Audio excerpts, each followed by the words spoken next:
Las sucesivas oleadas del COVID han puesto sobre la mesa el tema de la depresión. Aún antes de la pandemia, aún sin COVID, la depresión era reconocida como un problema de salud mental. Según la Organización Mundial de la Salud, afecta a más o menos 280 millones de personas en el mundo. Por esa razón, basado en una serie de sermones que predicó sobre este tema, el reverendo Martin Lloyd-Jones escribió un libro titulado La depresión espiritual, y no fue el único predicador en abordar el asunto. R.C. Sproul decía también al respecto: este fenómeno describe una enfermedad que la mayoría de los cristianos han sufrido alguna vez. Fue la enfermedad que provocó que David remojara la almohada de lágrimas. Fue la enfermedad que le ganó a Jeremías el apodo del profeta llorón. Fue la enfermedad que afligió a Lutero con una melancolía que amenazaba con destruirlo. Esta no es una forma común de depresión, sino una depresión que está vinculada con una crisis de fe, una crisis que de cuando en cuando se siente la ausencia de Dios o se da lugar a la sensación del abandono por parte de Él. Sin embargo, experimentar una situación de esta naturaleza no es necesariamente una tragedia. Una crisis de esta naturaleza llevó al profeta Isaías a su primer visión. El rey Usías murió dejando la nación en total desolación, con una profunda sensación de orfandad, no solamente por su muerte, sino por la razón de su muerte. En la cumbre de su poder, Usías creyó que su grandeza lo autorizaba también para funciones sacerdotales, lo que suscitó el juicio de Dios. Pero la tragedia dio lugar también a una de las revelaciones más sublimes del carácter y los propósitos redentores de Dios. ¿Cuáles son las fuentes de la seguridad del creyente en las horas oscuras? Veamos, hermanos, las respuestas que el texto nos ofrece. Hace algunos meses, hermanos, cuando empezaba a normalizarse la vida y empezamos a salir a hacer compras que no hacíamos usualmente, fui al Mercado de la Cruz, a una tienda allí, y hice fila para esperar mi turno, y había una señora detrás de mí, más o menos de mi edad, que empezó a platicar muy amigablemente. Primero pensé que quería conseguir un amiguito, pero luego me di cuenta que lo que quería era hablar. Cuando empezó a hablarme, me dijo: he estado encerrada con mi esposo, dice, hemos estado encerrados todos estos meses, dice, y empecé a sentirme mal físicamente. Fui al médico, me checó, todo estaba bien, pero seguía sintiéndome mal. Y el médico le dijo: ¿cómo es su rutina? ¿No? Pues esperamos que nos traigan la comida, no nos asomamos ni a la ventana. Y le dice: señora, necesita empezar a salir, necesita ver gente, necesita socializar. Vaya a la esquina, a la tienda, compre lo que necesita, tome las precauciones, pero no puede vivir una vida de total aislamiento. Y decía la señora: me llamaban mis nietos a través de la videollamada, pero no es lo mismo. Dice: yo tenía hambre y sed, tenía necesidad de platicar con alguien, de ver la gente. Y estuvimos intercambiando opiniones hasta que llegó el momento en que me atendieron. Tuve que ir al mostrador para pedir lo que necesitaba. Este fenómeno, hermanos, de la depresión, que de suyo ya era un problema, y es un problema que afecta particularmente a la gente mayor. A la gente mayor de 60 años empieza a pegarle por las razones conocidas. Es el tiempo de la jubilación, el tiempo del declive del círculo social, de los ingresos económicos, de las relaciones afectivas, etc. Y llega un momento en el que nos preguntamos por qué se le llama jubilación a esta experiencia, porque la palabra jubilación viene de júbilo y no necesariamente la época más jubilosa de la vida. Es una realidad de la que no podremos escapar y en algún momento tendremos que enfrentar. Pero el texto nos habla, hermanos, de confianza en las horas oscuras, partiendo de la experiencia que vivió el profeta Isaías. Hay cuando menos 3 enseñanzas que se derivan de este pasaje, 3 fuentes de confianza en las horas oscuras. La primera de ellas es que el Señor es soberano. Según la cronología tradicional, El templo de Salomón estaba todavía en pie en los días de Isaías, y puesto que él era, el profeta no era un sacerdote, debió experimentar su visión en el llamado atrio de los israelitas, ese espacio en donde los israelitas mayores de edad podían congregarse, pero no tenían acceso ni al lugar santo, ni al lugar santísimo, que estaba reservado para los ministros. En ese lugar, dice el profeta, vi yo al Señor sentado en su trono alto y sublime. Como veremos después, la visión de Dios solo fue parcial. No vio al Señor en su totalidad, pero junto a él vio a serafines, seres ardientes y fieros. La palabra sharaf significa arder o quemarse, seres que ardían en amor por Dios y se consumían por el celo de su gloria. Estos seres clamaban: Santo, Santo, Santo, el Señor de los ejércitos, toda la tierra está llena de su gloria. El pasaje utiliza 4 nombres divinos. Utiliza el nombre impronunciable, Adonai, Señor de los ejércitos, Santo y Rey.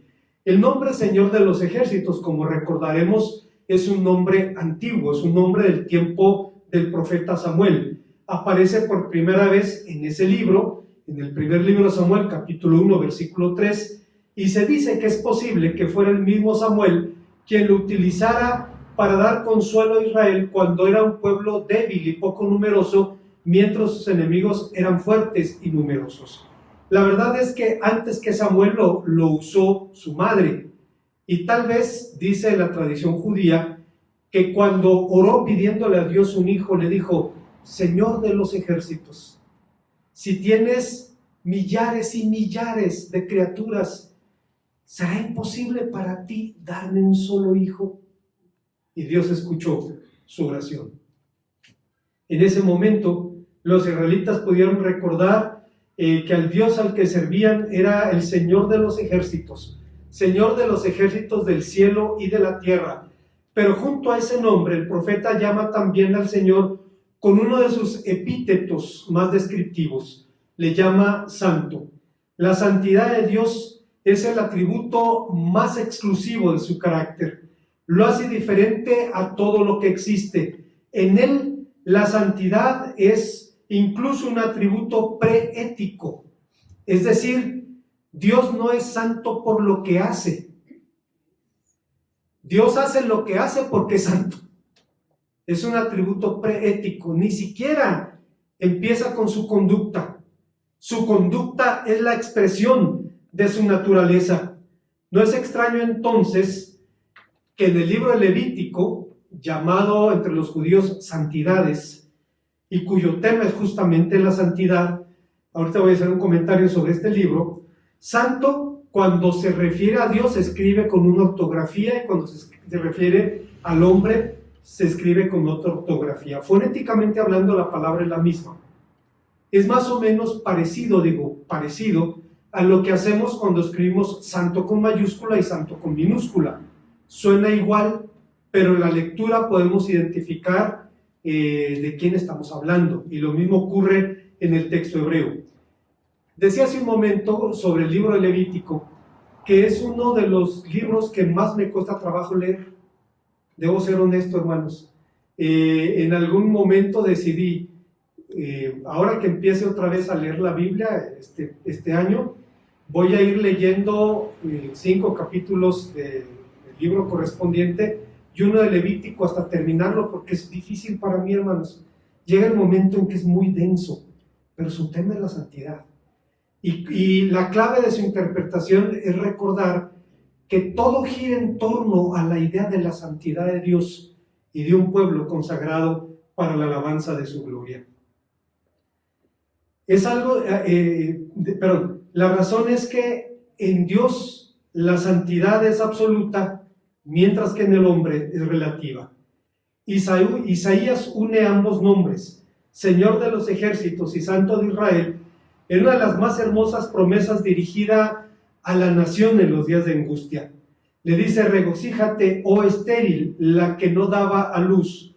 Levanta canción y da voces de júbilo, la que nunca estuvo de parto, porque más son los hijos de la desamparada que de la casada, ha dicho el Señor. Ensancha el sitio de tu tienda y las cortinas de tu habitación sean extendidas, no seas escasa.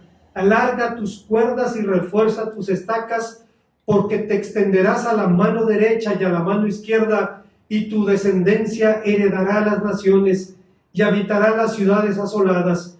No temas, pues no serás confundida, no te avergüences, porque no serás afrentada, sino que te olvidarás de la vergüenza en tu juventud, y de la ofrenda de tu viudez no tendrás más memoria, porque tu marido es tu hacedor, el Santo de Israel es su nombre, y tu Redentor, y será llamado Santo de Israel y Dios de toda la tierra, porque como mujer abandonada y triste de espíritu te llamó el Señor, y como esposa de la juventud que es repudiada, dijo el Dios tuyo: por un breve momento te abandoné, pero te recogeré con grandes misericordias. Con un poco de ira escondí mi rostro de ti por un momento, pero con misericordia eterna tendré compasión de ti, dijo el Señor tu Redentor. Estas palabras, hermanos, son pronunciadas en los días de Isaías, en una época oscura de desolación. La cautividad se avecinaba, se acercaba, y sin embargo el Señor alentaba a su pueblo con promesas semejantes. Hay una segunda enseñanza que encontramos en este pasaje, y es que el texto nos enseña que el Señor es poderoso. En este mundo, hermanos, se puede ser rey y no tener ningún poder. Hay monarquías en donde los reyes son figuras decorativas, son la evocación de un pasado glorioso. En muy pocas monarquías actuales los reyes tienen poder efectivo. Tal vez en Oriente, entre los países árabes, no solamente tienen poder efectivo, lo tienen absoluto. Son dueños de vidas y de pueblos. Pero en las naciones democráticas occidentales, los reyes son más figuras decorativas. No fue el caso de Usías. Usías fue uno de los más poderosos reyes judíos. Su reinado sobre Judá era el inicio, dio origen a una época de desarrollo y prosperidad, cuyo único precedente era el siglo de oro, el tiempo de David y de Salomón. Usías fue un comandante exitoso, sometió a sus vecinos y a sus rivales filisteos, árabes, amonitas, y les impuso servidumbre. Equipó y profesionalizó a su ejército, creó un cuerpo de ingenieros, fortificó las principales ciudades y estableció guarniciones en lugares estratégicos de su reino, nos dice el segundo libro de Crónicas, capítulo 26. Fue también un exitoso promotor de la seguridad alimentaria, pero su éxito llevaba la semilla de su propia ruina. ¿Cuáles fueron los motivos de la ruina de Usías? Tal vez se encuentren en que el rey, dice la palabra de Dios, era amante de la tierra. La agricultura ha sido el motor de las grandes civilizaciones de la tierra, porque cuando las necesidades básicas de la sociedad son cubiertas, se dedica tiempo a las ciencias y a las artes. Los egipcios hicieron de ella, de la agricultura, la fuerza de su riqueza y de su poder, y veían como abominables a los pastores del desierto. Un comentarista bíblico judío francés del siglo pasado, Rabbi Elie Munk, dice al respecto: la agricultura es la base de la civilización y una gran parte de los inventos están relacionados con ella. Pero por otra parte, los campesinos se involucran más y más con la tierra, llegando al nivel de servir al terrón. Empiezan doblando sus rodillas bajo el yugo del deseo de bienes y terminan doblando su espíritu, convirtiéndose en cautivos de sus esfuerzos. En el cultivo de la tierra se cumplen literalmente las palabras divinas: con el sudor de tu rostro comerás el pan. Y como resultado, el hombre somete y esclaviza a otros. Los pueblos agrícolas fueron los primeros en perder la dependencia de Dios y fueron los primeros en entregarse al esclavismo y al politeísmo. Resulta entonces sintomático que la Biblia diga que el rey Usías, cuando se sintió fuerte, su corazón se enalteció para su ruina. Segunda de Crónicas 26, 16. En suma, el rey había muerto como expresión del juicio de Dios a su soberbia. Su trono estaba vacío, pero el de Dios no. El inicio del ministerio profético de Isaías fue marcado por esta visión gloriosa y aterradora a la vez. Gloriosa porque apenas podemos concebir sus imágenes. El profeta contempla al Señor, realmente contempla sus vestiduras, de las rodillas hacia abajo, sentado en su trono, con el templo y con la tierra como estrado de sus pies. Posteriormente el profeta lo expresaría claramente en el capítulo 66, versículo 1, cuando dice: el cielo es mi trono y la tierra el estrado de mis pies. Pero la visión era también aterradora porque un mortal pecador la contemplaba. Pero de la manera como el Señor se había revelado a Abraham, como él, Dios de la gloria, allá en Hechos 7:2, como se había manifestado a Moisés y a Ezequiel, como encontramos en el capítulo 3, versículo 2 de Éxodo, y Ezequiel capítulo 1, ahora el Señor se revelaba a Isaías que le decía que él seguía en control de todas las cosas. Usías reinó 51 años, un reinado excepcional, pero cuando murió, su trono quedó vacío. La gran diferencia es que el trono de Dios sigue ocupado, nunca muere, su reinado es eterno, de modo que Dios, que se revela aquí al mundo como el Señor de la historia, en medio del caos, alienta al pueblo a que puedan confiar en Él.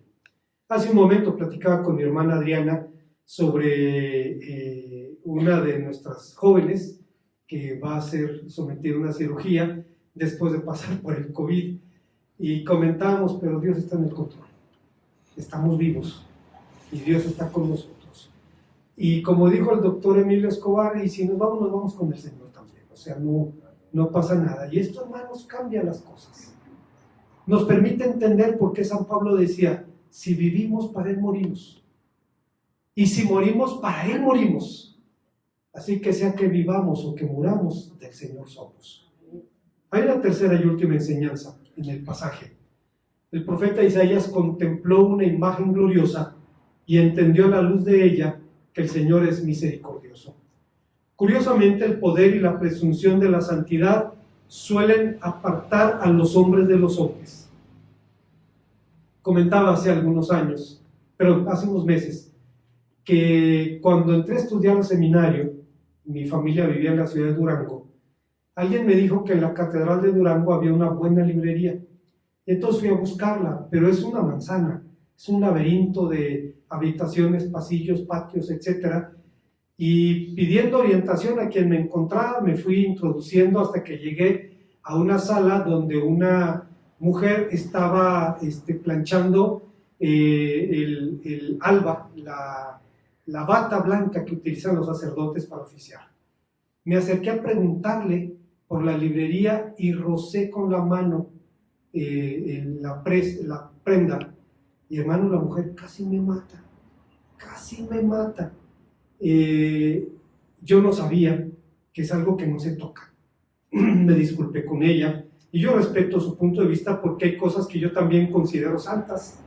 No son las mismas, pero hay cosas que yo sé que se deben respetar, y entonces yo respeto su postura, aunque no comparta las razones o en torno a qué sentimos reverencia, pero al final tuve que hacerlo. La idea es que nadie puede tocar eso.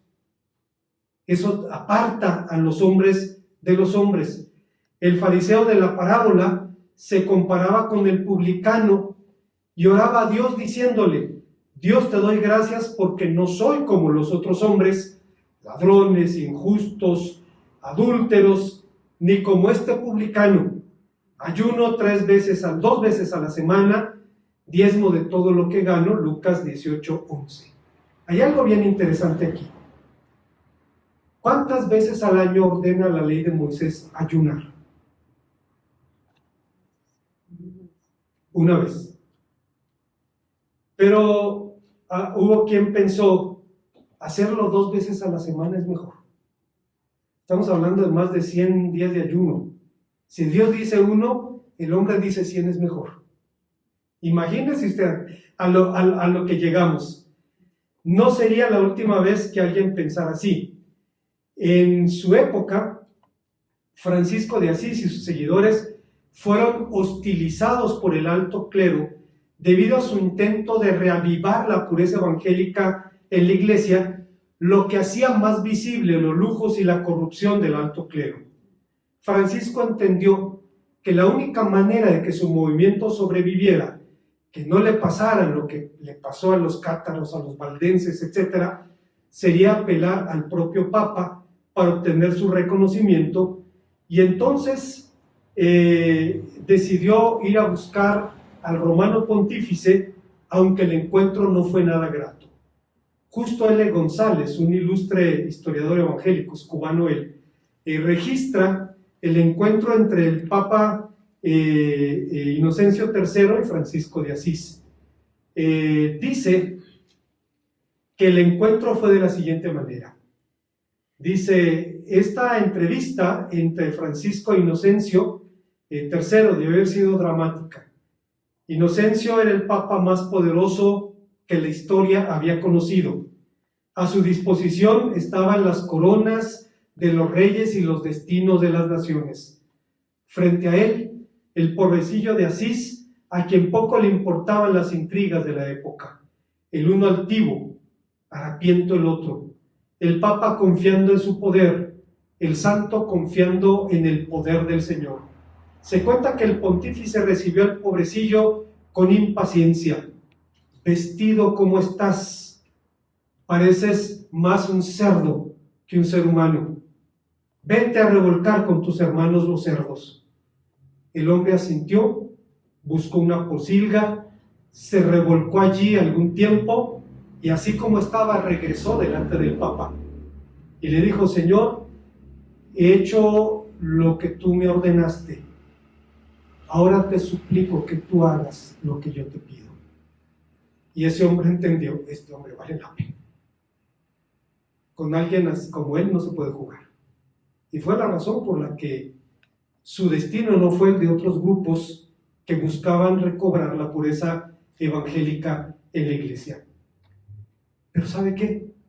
No ocurre lo mismo con Dios. La grandeza de su poder y de su santidad no lo hace indiferente, no lo hace distante al mundo y a sus conflictos. Su santidad lo impulsa a actuar a favor de la justicia, porque así dice el alto y sublime, el que habita en la eternidad y cuyo nombre es el Santo. Yo habito en la altura de la santidad, con el quebrantado y humilde de espíritu, para hacer vivir el espíritu de los humildes y para vivificar el corazón de los quebrantados. Isaías 57, versículo 15. En la tradición judía, esta visión del capítulo 6 del libro del profeta Isaías ha sido denominada la narrativa de la carroza celestial. Es llamada así porque en porciones poéticas Dios se describe como el que cabalga en los cielos sobre las nubes, en el Salmo 68:33. ¿Por qué? Pero ¿de qué manera redime a los suyos? Lo hace sin espada y sin ejército, con el poder de los espíritus. Lo hace enviando a simples mortales como sus mensajeros. Pregunta al profeta Isaías en la culminación del pasaje: ¿a quién enviaré? ¿Y quién irá por nosotros? Y entonces el profeta responde: heme aquí, envíame a mí. Dios se complace en enviar a hombres como nosotros, con labios ya purificados por el fuego de su altar. El profeta se pone a la entera disposición del Señor, incluso antes de conocer el mensaje que tiene que predicar, dándole Dios carta blanca, a Dios carta blanca, sin importar las dificultades que tendrán que salir de al paso en el cumplimiento de la misión. Si usted lee con cuidado el resto del capítulo, el panorama para el profeta no era nada alentador. Vas a predicarle a un pueblo rebelde. ¿Hasta cuándo, Señor? Hasta que no quede ni uno vivo. Hasta que las ciudades sean desoladas. Pero como el roble y la encina, que al ser cortados aún queda la raíz, así será mi pueblo, la simiente santa.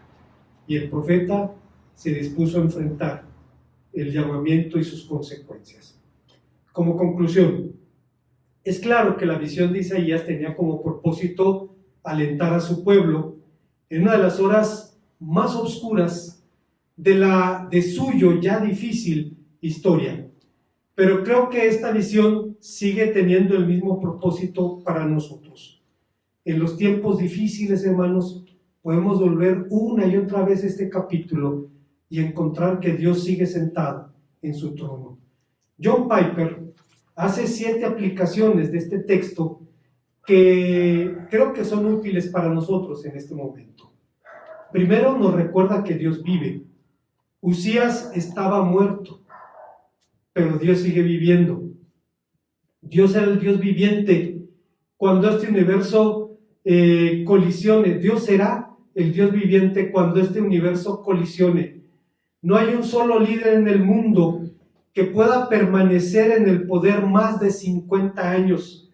La rotación del liderazgo mundial es del 100%. Dentro de 100 años, cuando haya más de 10,000 millones de seres humanos en el mundo, y usted y yo ya no estemos en esta tierra, Dios seguirá reinando. Como Usías, que dejó de existir, aunque Dios sigue allí. Él no tiene principio y por tanto no depende de nada ni de nadie para existir. Siempre ha sido y estará vivo, es el Dios viviente. La segunda conclusión a la que llega es que Dios tiene autoridad. Ninguna visión del cielo ha captado alguna vez la imagen de Dios labrando un campo o cortando el césped, o limpiándose los zapatos, o llenando informes, o cargando un camión, dice John Piper. El cielo no se está destruyendo. Dios nunca se ha vuelto loco en su reinado celestial. Él sigue sentado en su trono. Todo está en paz y está en su control. El trono es su derecho a gobernar el mundo y nosotros no le damos la autoridad a Dios sobre nuestras vidas. Él tiene esa autoridad, nos guste o no. 3. Dios es omnipotente. El trono es su autoridad de uno y no de muchos. Es alto y sublime. El trono de Dios está elevado sobre cualquier poder, sobre cualquier potestad que depende de él. No hay autoridad opuesta que pueda anular los decretos de Dios. Lo que Él quiere, lo consigue. Mi propósito es establecer todo lo que quiero realizar, dice Isaías 46:10, y actuar conforme a su voluntad en el ejército del cielo y entre los habitantes de la tierra, y no hay nadie quien detenga su mano y le diga, ¿qué crees que estás haciendo? Daniel capítulo 4, versículo 35. Dios es glorioso, es resplandeciente. Dice Isaías, vi yo al Señor sentado en un trono alto y sublime, y las faldas de su vestidura llenaban el templo. Usted ha visto seguramente fotos de novias o de vestidos de novias, y la novia teniendo la cauda alrededor de ella, cubriendo sus pasos y la plataforma. ¿Cuál sería el significado? Si el manto llenara los pasillos, cubriera los asientos y la galería del coro, cada uno de los espacios del santuario? Bueno, que lo llena todo. Dice Isaías, y sus faldas llenaban el templo. Es decir, su gloria se extiende sobre todo. No hay espacio que no abarque. La plenitud del esplendor de Dios se manifiesta de 1000 maneras. 5. Él es reverenciado. Nadie sabe qué son estas extrañas criaturas de 6 alas, pies y ojos e inteligencia. Nunca más aparecen en la Biblia, no al menos con ese nombre. Y dada la grandeza de la escena del poder de los ejércitos angelicales, mejor no nos imaginemos a beber regordetes salados revoloteando alrededor del trono de Dios, porque cuando ellos hablan, los cimientos de la tierra tiemblan. Estaba pensando, hermanos, es cierto, se representan los ángeles como bebés gorditos. Y pensé, ¿y por qué no como bebés flacos? Se verían muy mal. Hablaría un poco de la gloria de Dios, perdón por la expresión. Entonces, creo que en nuestras limitaciones humanas, en nuestra torpeza para tratar de describir al Dios inefable y su gloria, pues usamos figuras así. Pero a final de cuentas son un testimonio de la grandeza de Dios y de la reverencia que su nombre recibe. Un ángel aterra a los hombres con su brillo y con su poder, pero los mismos ángeles tiemblan delante de la presencia de nuestro Dios, y lo único que pueden cantar y decir es: Santo, Santo, Santo, el Señor de los ejércitos. Toda la tierra está llena de su gloria. ¿Cuánto más debemos estremecernos y temblar ante su presencia, quienes ni siquiera podemos soportar el resplandor de sus ángeles? 6. Dios es santo. La palabra santo es un pequeño bote que alcanzamos, en el que alcanzamos el fin del mundo, del océano del lenguaje. Las posibilidades del idioma para transmitir el significado de Dios se agotan y eventualmente se derrumbarán en el borde del mundo, hacia un vasto desconocido. La santidad nos lleva hacia el salto allí, y la experiencia de Dios es inefable. Y número 7, dice John Piper, Dios es glorioso. La gloria de Dios es la manifestación de su santidad. La santidad de Dios es incomprensible perfección de su divina naturaleza. Su gloria es la demostración de su santidad. Dios es glorioso. Significa que la santidad de Dios se ha hecho evidente, se ha hecho pública. La gloria de Dios ha sido revelada. Cuando el serafín dice: llena está toda la tierra de su gloria, es porque desde las alturas de los cielos puede ver hasta el fin del mundo. Desde aquí abajo, la perspectiva de la gloria de Dios es muy limitada, pero es limitada ampliamente por nuestra necia preferencia de los adornos. Para usar una parábola de Søren Kierkegaard, un teólogo danés del siglo XIX, podemos pensar en una parábola que él utilizó, diciendo que somos un pueblo que maneja su carruaje en una noche en el campo para ver la gloria de Dios. Por encima de nosotros, cada uno de los asistentes va en su lugar y lleva una lámpara de gas sobre su cabeza. Mientras nuestra cabeza esté rodeada de luz artificial, el cielo estará vacío. Pero si algún viento agraciado apaga nuestras luces terrenales, entonces nuestras tinieblas darán lugar a las estrellas y podremos contemplar allí la gloria de Dios. Yo creo que Kierkegaard lo que quería decir era eso, que nos limitamos, hermanos, a pequeñas luces. Vivimos en este tiempo que son más frecuentes los apagones que hace muchos años. A veces estamos alrededor de una vela, esperando que llegue la energía eléctrica para poder reanudar nuestras actividades nocturnas. Y nuestra perspectiva es muy limitada, 1 metro cuadrado si acaso. Y lo mismo nos pasa con respecto a Dios.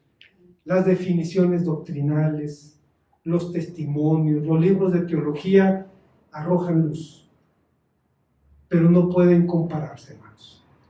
Cuando apagamos esa luz, podemos contemplar la gloria de Dios en toda su magnificencia. Vivimos tiempos difíciles, de enfermedad, de temor, de incertidumbre, pero recordemos, Dios sigue sentado en su trono y sigue siendo un Padre amoroso. Podemos, hermanos, dormir en paz esta noche. Oremos a nuestro Dios. Gracias, Padre Santo, porque nos permites una vez más venir a tu palabra y encontrar en ella motivos de aliento y de esperanza. Te bendecimos por esto en Cristo Jesús. Amén.